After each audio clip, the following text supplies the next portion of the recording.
Greetings in the matchless name of our Lord and Savior, Jesus Christ. This year, the word for our church is revival and restoration. So the Lord has put in my heart to share on how to prepare for revival. Yeah.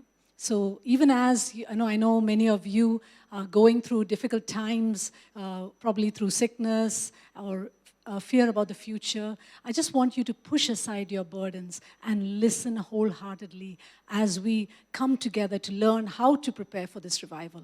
Let's start with a word of prayer. Hallelujah. Thank you, Lord. Thank you, Lord.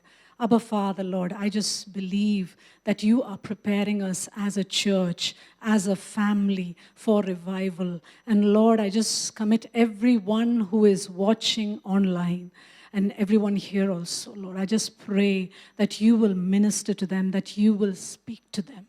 Speak to me also, Lord. And I just pray that you will prepare our hearts for the season you are taking us into, Lord. Holy Spirit, you are welcome here.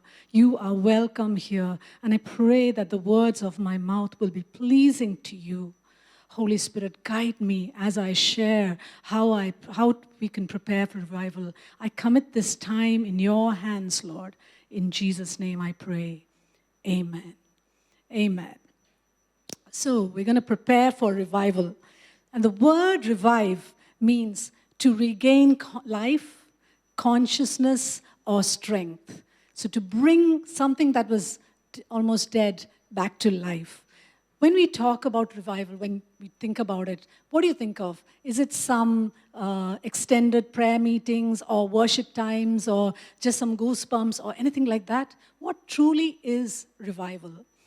A man of God, Duncan Campbell, who was used by God in the revival of Hebrides, which is an island near Scotland, in 1949, captured the essence of revival with these words. Revival is a community saturated with God. Truly, it's a community, it's a whole place saturated with His presence. In revival, our pursuit, our passion, our focus is and should be more of God until we are filled, saturated, and overflowing with Him. So we need to desire more of God, that we'll be filled and we will overflow with His presence. Psalm 85 verse 6 says, "Will you not revive us again, that your people may rejoice in you?"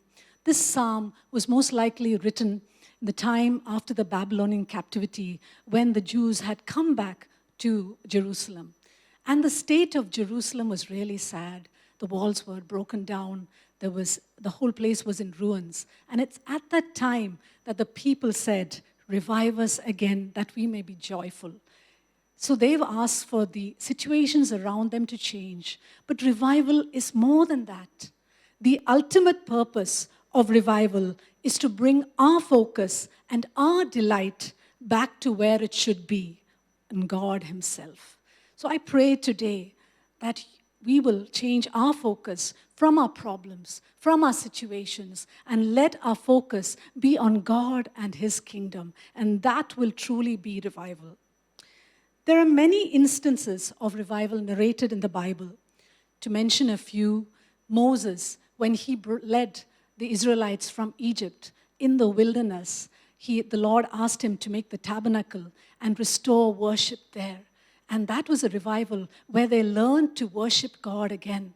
Because in Egypt, they would have seen other things. But when they came here, the Lord had set them apart and revived them.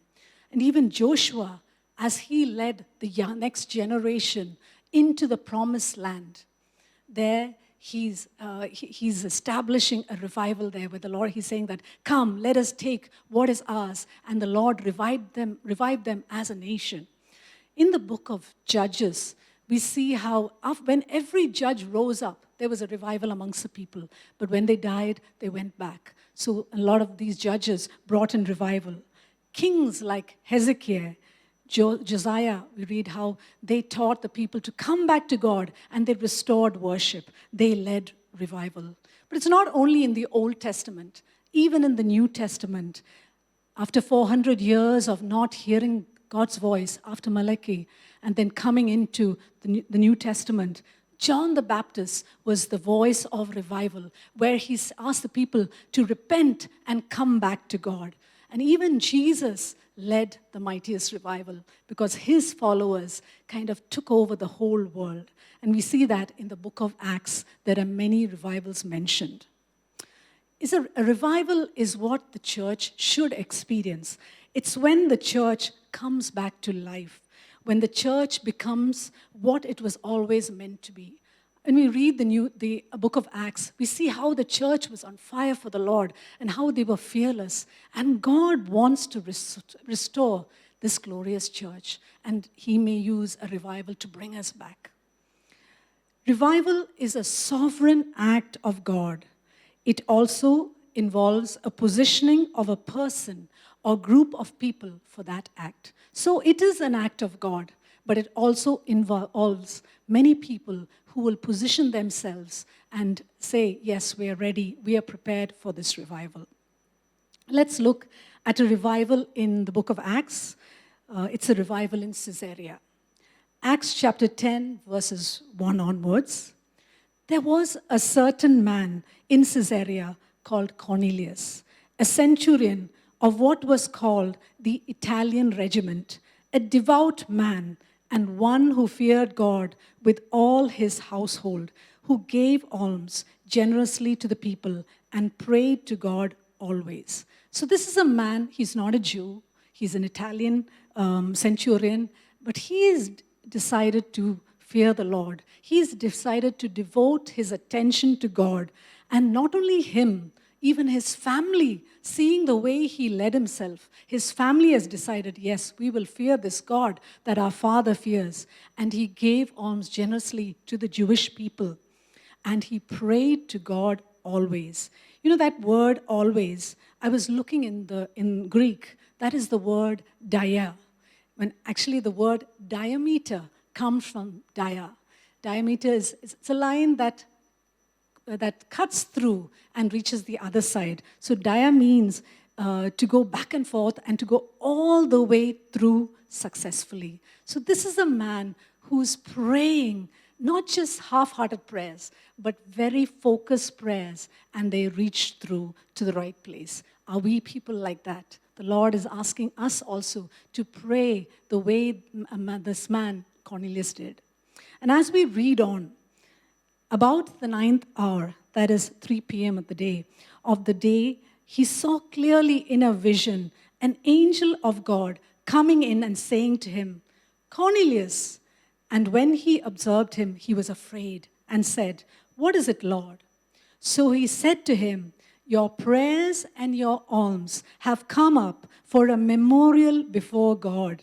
So he's saying that your prayers have come as a memorial before God. A memorial is probably a stone or something in which the name of a person who's passed away is inscribed. And it gives us the memory of that person. So I was just imagining, so probably Cornelius' prayers just rose up in heaven, and it was like a stone or an inscription. And so when God saw that, he said, oh, that's Cornelius' prayers. Oh, they have to be answered. So his prayers came like a memorial in the presence of the Lord. And then he said, now send men to Joppa and send for Simon, whose surname is Peter. He is lodging with Simon a tanner, whose house is by the sea. He will tell you what you must do. And when the angel who spoke to him had departed, Cornelius called 2 of his household servants and a devout soldier from among those who waited on him continually. So when he had explained all these things to them, he sent them to Joppa. So the angel didn't tell him more about the things of God, but he said, go and send your men to Joppa, because there is a man called Peter. Many times in revivals, we see that God brings in people to start that revival. In many instances, there was a revival in Argentina where God sent people from America to Argentina, and when they came back, they brought revival. So many times, people who have experienced revival, the Lord asks them and takes them to other places so that they will help ignite the revival there. And so the angel tells him to go to Peter. And also you see that Cornelius tells the two of his household servants and a devout soldier all about what happened. So he had trusted people who would understand this vision. If he told anyone, many people would not understand, oh, what is this man saying? But he had people around him who understood revival. We need to associate with people who understand what revival is when we are preparing for revival. And then we see that they leave and they go towards Joppa. And at the same time, Peter is on the terrace of that house, and he sees a vision. There's a huge sheet brought down, and on that sheet there are a number of unclean animals. And the voice says, eat these animals, take these animals and eat. And Peter says, Lord, how can I eat these animals? They are unclean. And the voice goes and says again, what I have made clean, do not call unclean. And this vision appears 3 times. And then Peter is wondering in his heart, what is this? And at that time, these men who have been sent by Cornelius reach that house. And the Holy Spirit tells Peter, I have sent these people, go with them. And he takes these people in and lets them stay there that night. And we see in verse 24, and the following day, they entered Caesarea. Now Cornelius was waiting for them and had called together his relatives and close friends. So Cornelius is really ready. He is not only called his relatives, but he has called all his friends. There may have been 100 people or so in the house because he knows God is going to do something, and he is preparing his family and his circle of friends.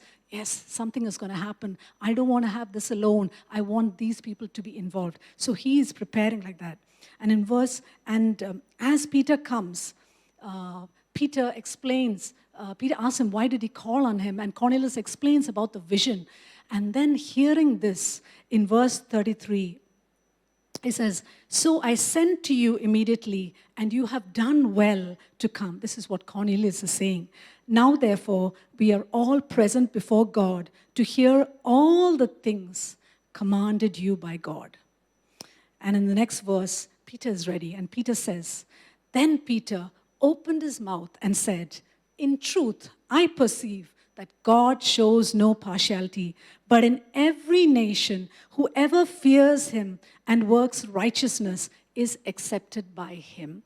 And Peter goes on to share that Jesus came and he died on the cross and he resurrected. And he says that he will come again to judge the living and the dead. And he encourages everyone to repent and confess their sins. And as he says that, in verse 44 we read, while Peter was still speaking these words, the Holy Spirit fell upon all those who heard the word. And those of the circumcision who believed were astonished, as many as came with Peter, because the gift of the Holy Spirit had been poured out on the Gentiles also, for they heard them speak with tongues and magnify God. Then Peter answered, can anyone forbid water that these should not be baptized who have received the Holy Spirit just as we have? And he commanded them to be baptized in the name of the Lord.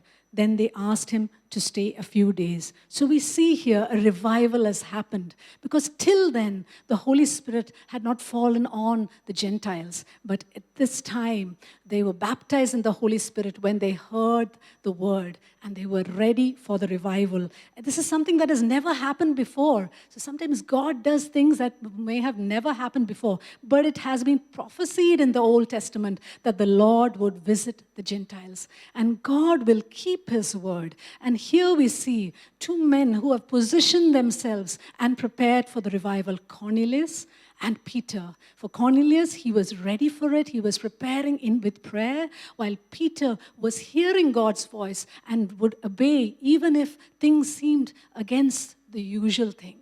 So we need to be ready for revival. R.A. Torrey, a friend of D.L. Moody, was a great preacher and evangelist in his own right. He gave this prescription for revival during a February 1917 address at Moody Bible Institute. He says, I have a theory that there is not a church, chapel, or mission on earth where you cannot have revival, provided there is a little nucleus of faithful people who will hold on to God until He comes down. He's not asking for a huge crowd of people, a little nucleus of faithful people. Will you be a faithful person preparing for revival? And then he goes on to say there are 3 things that we need to prepare for the revival. The first is, let a few Christians, there need not be many, get thoroughly right with God themselves. This is the prime essential. If this is not done, the rest I'm going to say, I will come to nothing. So the first and foremost thing was, let the people, this small group of people, get right with God. Second, let them bind themselves together in prayer groups to pray for revival until God opens the heavens and comes down. And thirdly, let them put themselves at the disposal of God for Him to use them as He sees fit in the winning of others to Christ. That is all. This is sure to bring revival to any church or any community. I have given this prescription around the world. It has been taken by many churches and many communities, and in no instance has it ever failed, and it can never fail. Even we can say that. Let that word reverberate again in us also, that if these three things are complied, that revival will come again. So I'm going to share with you some practical steps of how to prepare for revival, some points what we can do to get ready. And I'm also going to do it with the illustration of one of the revivals in the 20th century, that is the Hebrides revival of 1949 to 1952, where a mighty revival shook these islands which are a part of Scotland. The first thing is, we need to hunger for a move of God. Matthew chapter 5 verse 6 says, Blessed are those who hunger and thirst for righteousness, for they shall be filled. Only those who hunger and thirst for righteousness will be filled. We need to have that desire. True hunger is an appetite for God that becomes a driving force. It will just push us through every difficulty. I know that many of you are going through difficulties at this time, but the Lord is saying, just push those aside and hunger for the things of God. Let that be your focus. Let that thing be the thing that drives you forward. It is a divine yearning for what is missing in life. Yeah, we really need that hunger. You know, if you've had a heavy meal, a dinner, and then you order something from the best restaurant in town, would you feel hungry? Would you feel like eating it? No, you wouldn't.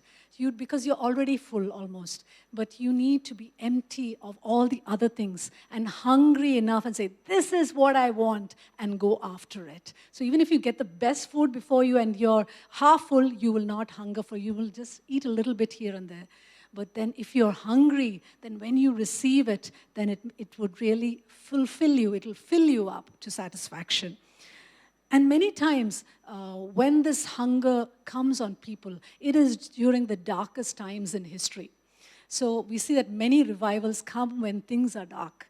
It was during the time of the French Revolution, when the revolution kind of hit Europe. It's at that time that two men of God, John Wesley and George Whitefield, rose up and started preaching amongst the people, and revival hit England. And because of that, England was saved from the revolution. They even attribute that awakening to the fact that England, did not get involved in that revolution, because those were dark times. It just transformed the nation. So in those dark times, God moves. And even now, if you look at it here, probably around you, you see when you watch the news, you feel everything's so dark, everything's so negative. The pandemic is coming, and we can't plan anything. But it's in these times that the Lord is saying, hunger for my move and I will visit you. So I encourage you, don't look at the situations around you, but just look at the Lord and hunger for him. Even in the Hebrides revival, it was a time where there was such spiritual dullness, and the churches were empty. None of the youngsters went to church at that time. So a lot of the pastors started worrying, and they were thinking, Lord, we need more of you, Lord. The churches are empty. There's no one to listen to our preaching. So those were the time when they started hungering. Some of them rose up. Some of those people in the islands rose up and hungered for the Lord. That's when the revival hit. So the first thing is hunger for the things of God. Secondly, extraordinary prayer. Yeah, every revival is before a revival, it's preceded by extraordinary prayer. Beginning in November of 1949, two sisters, Peggy and Christine Smith, who are 84 and 82 years old. Peggy was completely blind, and Christine bent over with arthritis. They were burdened due to this situation. They lived in a village called Barwas, and they were really depressed by the spiritual state. And they started praying.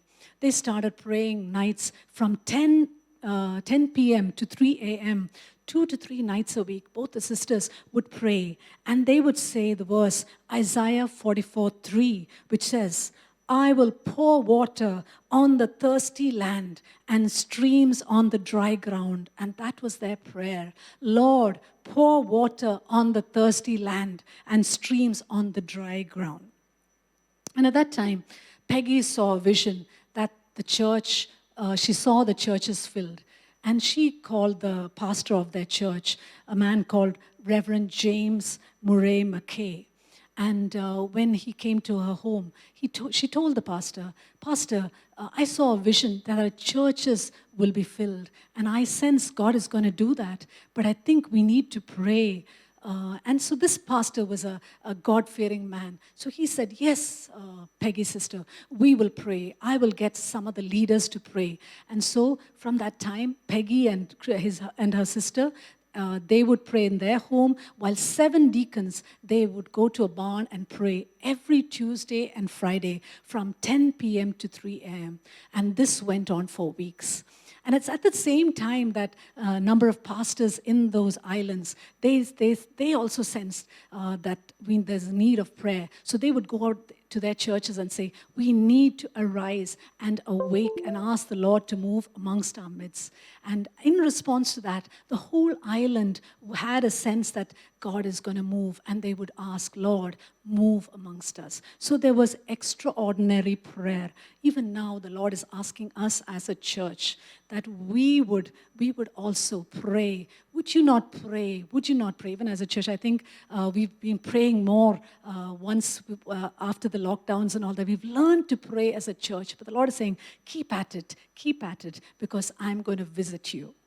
And the third thing is, get thoroughly right with God. Even as R.A. Torrey said, get thoroughly right with the Lord. Examine your life, confess and repent for any sin and unbelief. So we see that in that revival, 7 of the deacons got together and they were also praying. So it's happening for quite some weeks. And then one day, one of the younger men got this verse in Psalms 24, verses 3 to 5.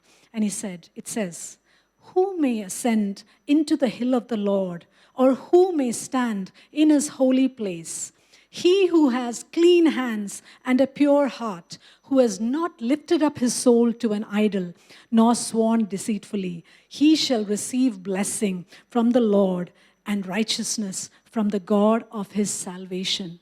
And this man said, isn't it a waste that we just keep on praying without being right with God? Don't you think that we should ask for forgiveness? And he fell to the floor and he started praying and asking the Lord, forgive us, Lord, forgive me, Lord, for my sins. And he wanted to set himself completely right with the Lord. Today, if any of you is walking in away from the Lord, I'm asking you today, set yourself right with the Lord. He's calling you back. He's calling you back. and the Lord will forgive. So set yourself right and come back to the Lord.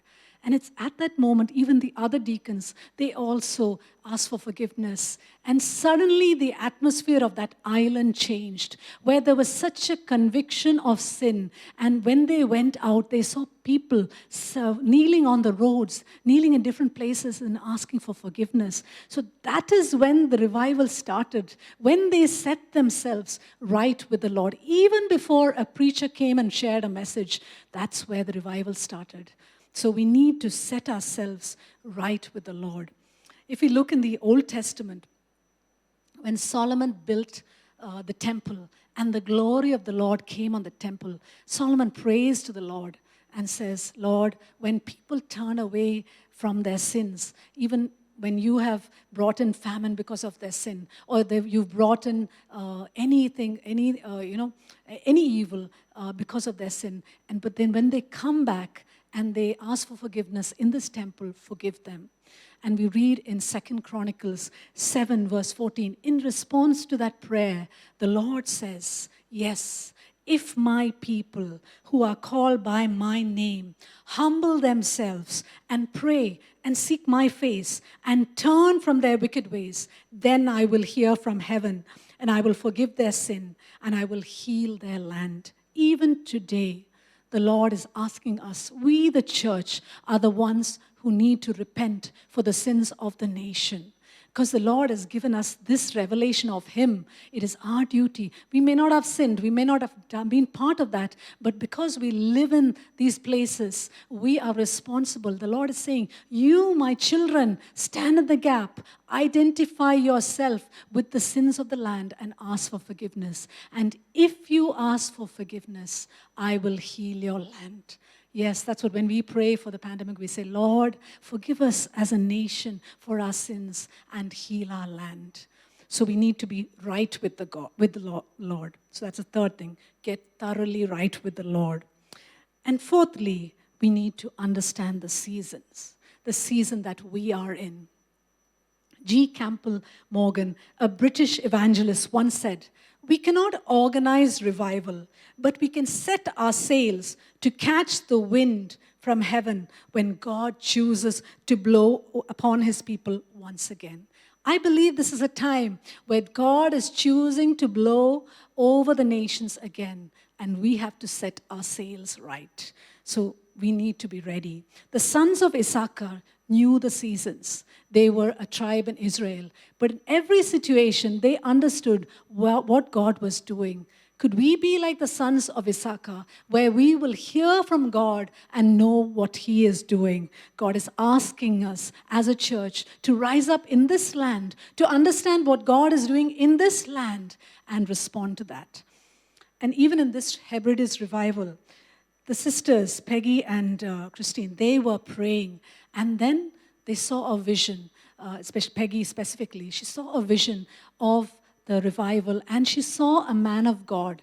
And the Lord revealed the name of that man, that the name was Duncan Campbell. And so she realized that this man would be instrumental in this revival. So she told her pastor, Sir, Pastor, the Lord is revealing this man to me. We need to call him for the meetings. So the pastor said, yes, we'll do that.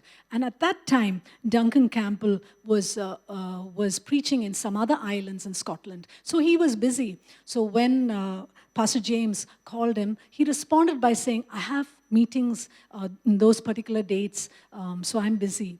So the pastor was telling that to the sisters. So they were saying, no, but God has spoken this word. Man says something, but God has spoken this word. God will truly bring this person. We are sure of that.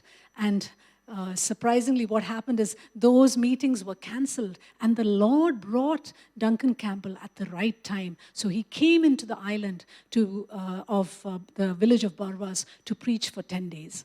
And so when he came, he went straight to the church, and on that day he preached to 300 people, and the service was a normal service, but the presence of God was felt by everyone. Nothing remarkable happened, and the people left. And at that time, one of the deacons said, oh, the presence of the Holy Spirit is here. He's hovering here. I'm sure God is going to break through now. So that man understood the time and he started praying. He said, he prayed before the Lord, Lord, pour out your Spirit on the dry land.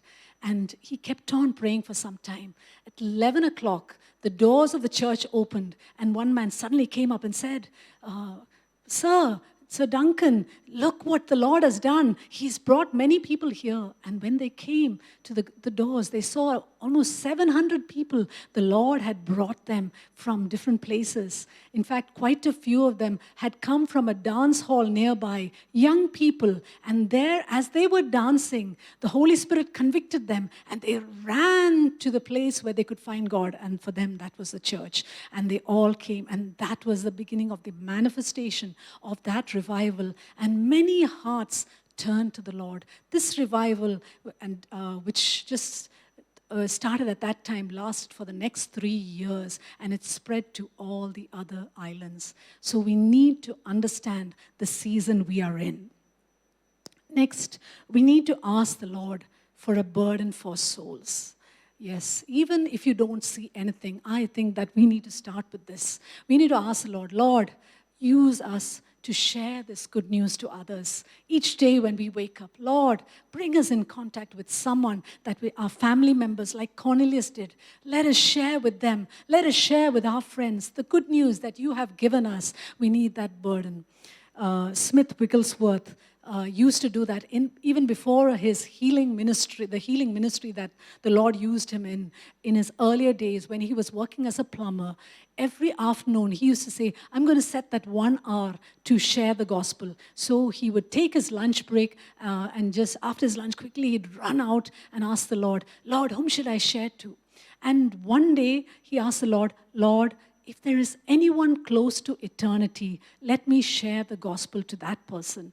And he was asking, but he couldn't find the person. Then he said, Lord, my time is running out. I need to go back. Suddenly a horse cart came, and the Lord said, that's a person. And he was saying, Lord, how can I get into his cart and speak to him? It's like how in the book of Acts, Philip got onto the cart, the chariot of the eunuch. The same way, anyway, Smith Wigglesworth heard the word of God, and he jumped onto the cart, and he started speaking to the man. The man said, no, I don't want to hear this. I don't want to hear this. And Smith asked the Lord, is this the right person? And then the Holy Spirit told him, yes, he's the right person. He kept on sharing the gospel, and that man that day accepted Jesus as his Savior, and Smith went back to his work. 3 weeks later, his mother just at dinner time asked him, Smith, have you been sharing the gospel to others recently?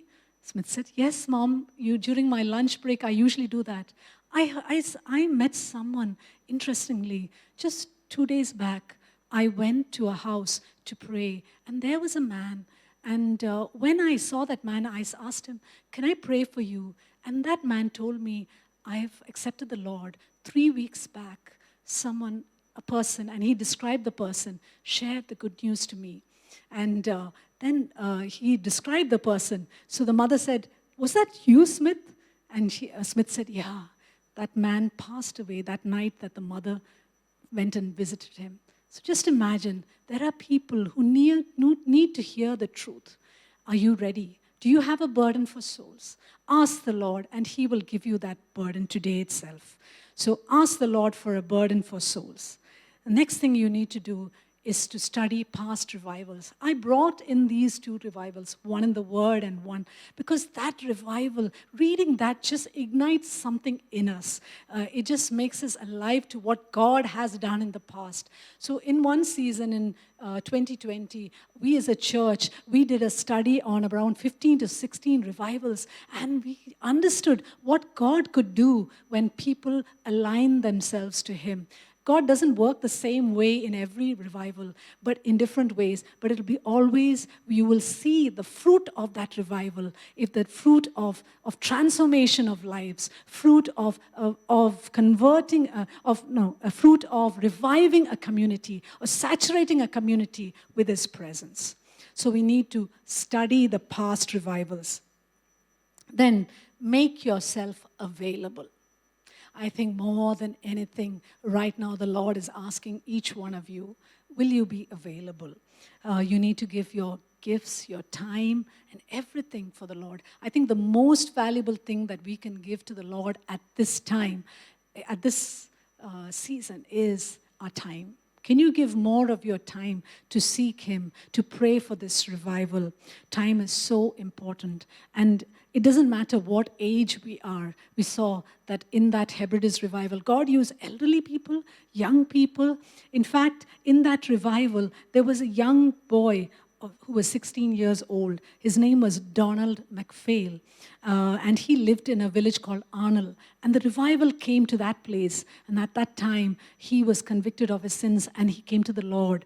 And it is said that more souls were brought to Christ through his prayers than through the sermons of all the ministers on the island. Sometimes he would be asked to pray, and he would mention the word Father. And when he mentioned the word Father, everyone would be convicted of their sin. There would be such a move and presence of God when he prayed. In fact, I heard one of the stories where Duncan Campbell, when he was preaching, he felt such a hindrance in the place. So he called this young boy, Donald, why don't you pray? And soon as he prayed, the hindrance was removed and he could preach the word without any hindrance. So God can use the young people. So if any of you any of you young people are thinking, oh, this revival is for the older people, it's not that.